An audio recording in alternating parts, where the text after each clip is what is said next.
आजकल के लोग ऐसे ऐसे विचित्र सोच वाले हैं। अगर जो किसी के सर पर यह हवस का भूत चढ़ जा रहा है, वो लोग ये बोल जा रहे हैं हमारा रिश्ता क्या है, हमारी उम्र क्या है, क्या हम जो कर रहे हैं वो ठीक कर रहे हैं या खराब कर रहे हैं।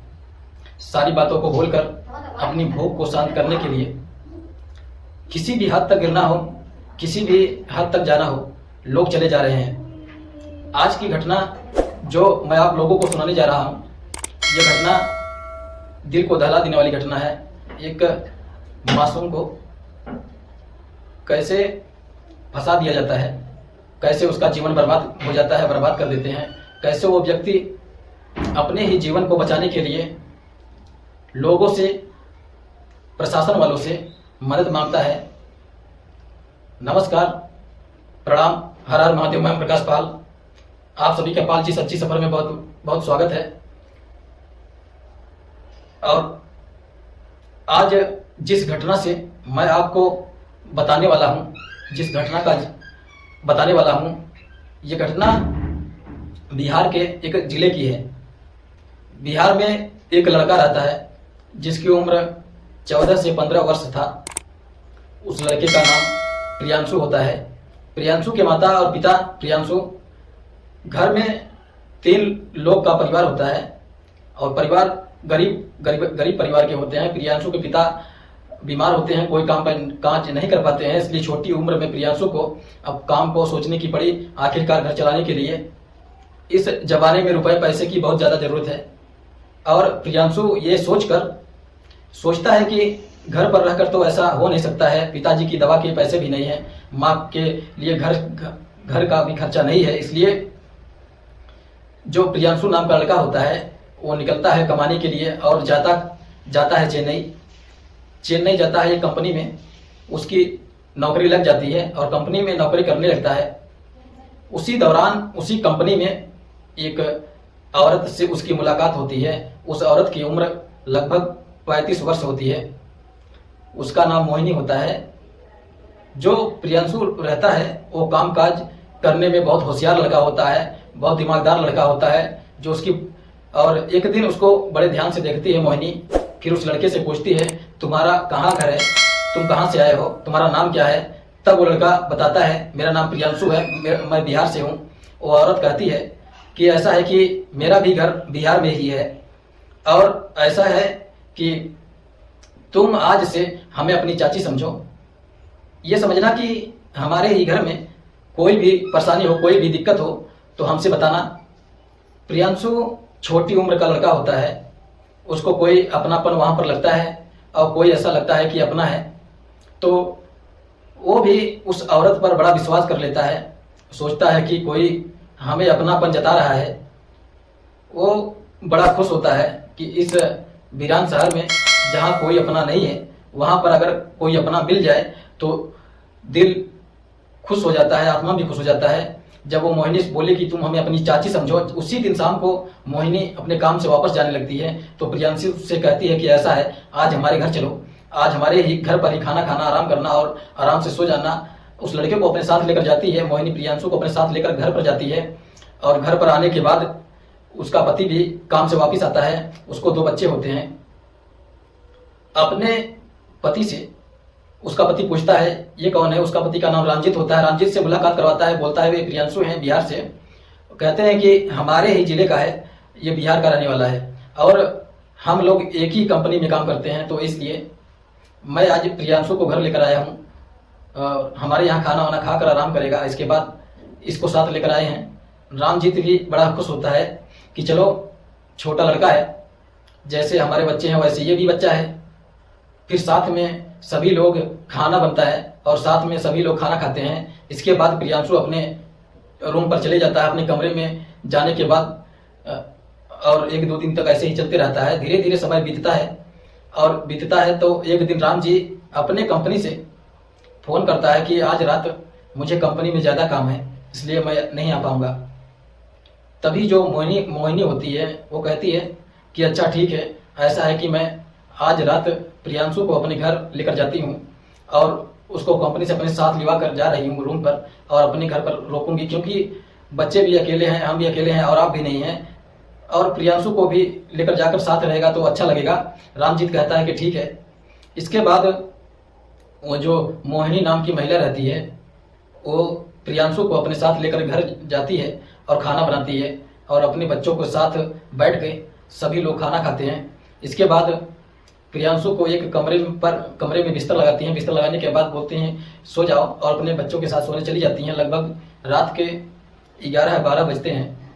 अब जो मोहिनी होती है वो आती है और जहाँ प्रियांशु सोया था वो आती है, उसके हाथ पैर को सहलाने लगती है और उसके शरीर पर हाथ को फेरने लगती है। प्रियांशु चौंक कर उठ जाता है और कहता है कि चाची ये क्या कर रही हो। फिर मोहिनी कहती है कि ऐसा है, चुपचाप लेटे रहो और थोड़ी देर में तुम्हें बहुत अच्छा लगेगा। इसके बाद अपनी हरकत जारी रखती है। वो औरत तो हवस की भूखी थी, उसको ये नहीं दिख रहा था कि ये बच्चा हमारे लड़के के जैसा है, हमारे बेटा का उम्र का है। उसके शरीर पर हाथ फेरती रहती है और उसके बाद उसके साथ संबंध बनाती है। अब उस लड़के को भी अच्छा लगता है और फिर अगले दिन में ऐसा करती है, कंपनी से छुट्टी लेती है और इसके बाद उस प्रियांशु को बुलाती है अपने कमरे में। उसके बाद उसके साथ संबंध बनाती है। धीरे धीरे ऐसे ही चल रहा था और कई दिनों तक चलता रहता है।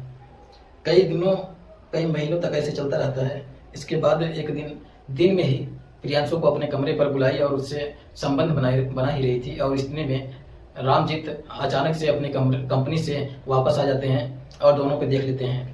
जब दोनों को देखता है तो उस समय धैर्य से वो काम लेता है, कुछ नहीं बोलता। दोनों को पास बैठाता है, बुलाता है और मोहिनी से कहता है तुम तो समझदार हो, तुम्हारी तो उम्र इतनी हो गई है कि तुम्हें समझ में आ जाना चाहिए, और जो इस लड़के के साथ कर रही हो वो ठीक नहीं है।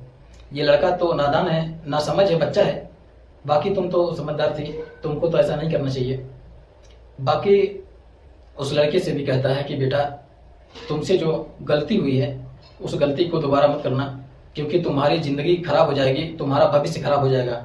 उस लड़के को भी समझाता है और मोहिनी को भी समझाता है। फिर वहां से वो लड़का प्रियांशु चला जाता है अपने कमरे पर और धीरे धीरे 2-4 दिन बीतते हैं और फिर अब जिस चीज की लत लग चुकी होती है उससे वो बड़ा मुश्किल होता है छोड़ना। और प्रियांशु फिर एक दिन रात में छुपके से आता है। फिर मोहिनी उसके साथ संबंध बना रही थी। अब तक राम हित की नीति खुलती है और राम हित देखता है। जब ये कृत्य देखता है तो समझ जाता है कि ये तो मानेगी नहीं।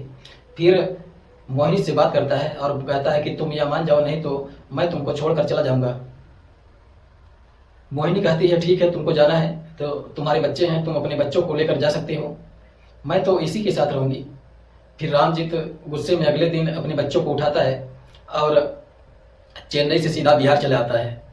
अब चेन्नई में मोहिनी बचती है और प्रियांशु, अब दोनों एक साथ एक ही कमरे पर रहते हैं। धीरे धीरे समय गुजरने लगता है और प्रियांशु को भी मोहिनी के साथ अच्छा लगता है रहना, और मोहिनी को तो खैर पहले से ही अच्छा लग ही रहा था। अब धीरे धीरे जब समय बीता तो मोहिनी प्रेशर डालने लगी और प्रियांशु को तुम मुझसे शादी करो।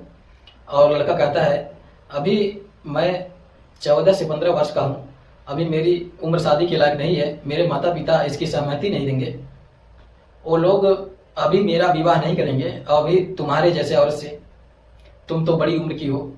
इसके बाद जो मोहिनी रहती है आग बबूला हो जाती है। ये कहती है कि इतने दिनों से तुम हमारे साथ शारीरिक संबंध बना रहे थे, मजे ले रहे थे, इसलिए विवाह तो तुमको हम ही से करना पड़ेगा। वो लड़का ना करता है, लेकिन बाकी मोहिनी नहीं मानती। मोहिनी हमेशा उस पर दबाव बनाती रहती है। अब इस बात से प्रियांशु बड़ा परेशान हो जाता है और उसके समझ में नहीं आता है कि आखिरकार इसके चंगुल से मैं निकलूंगा कैसे, आखिर यहाँ से मैं बाहर कैसे जाऊं, और अब क्या होगा ये सोचता और समझता रहता है। तब तक उसके दिमाग में पता नहीं कहाँ से अलग अलग हरकतें दिमाग में आती है और मोहिनी कंपनी में चली जाती है। और दिन में ही प्रियांशु एक धारदार हथियार होता है और बाजार से लेकर आता है और बिस्तर के नीचे छिपाता है। शाम को मोहिनी रोज की तरह आती है, खाना बनाती है और दोनों खाते हैं। इसके बाद सोने चले जाते हैं। जब सोने जाते हैं तो रोज की तरह मोहिनी फिर से प्रियांशु के साथ संबंध बनाना शुरू करती है, और जैसे ही वो अपने काम पर लगती है वैसे ही प्रियांशु को धारदार हथियार और चाकू निकालता है बिस्तर के नीचे से और ताबक तोड़ मोहिनी पर वार करता है। मोहिनी वहीं अपने प्राण त्याग देती है। अब वो जो लड़का था प्रियांशु, उसको समझ में नहीं आता है कि आखिरकार मैं करूं तो क्या करूं। वो बाहर निकलता है कमरे से और अपने कमरे पर भाग कर चला जाता है। इसके बाद जब सुबह होती है तो दरवाज़ा खुला हुआ, कुछ आसपास के लोग जमा हो जाते हैं। जब मोहिनी के कमरे में जाते हैं तो दरवाज़ा खुला होता है और जब कमरे में जाते हैं तो देखते हैं कि मोहिनी मरी हुई पड़ी हुई है। उसको किसी ने धारदार हथियार से मार डाला है। ये बात पुलिस तक पहुंचती है। जब वहाँ पुलिस आती है, इसके बाद रामजीत को कॉल होता है।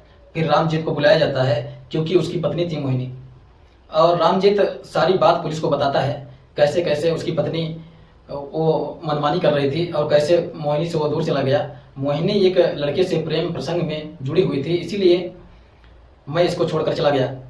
फिर जब रामजीत बताता है, प्रियांशु को पुलिस पकड़ती है।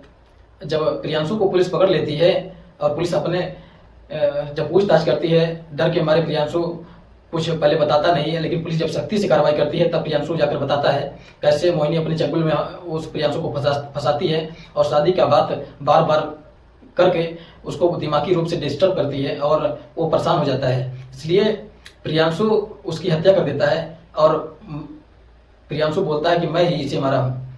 तो वो लड़का अब सरकार से, प्रशासन वालों से मदद की गुहार करता है। बाकी उसको बाल सुधार गृह में भेज दिया जाता है।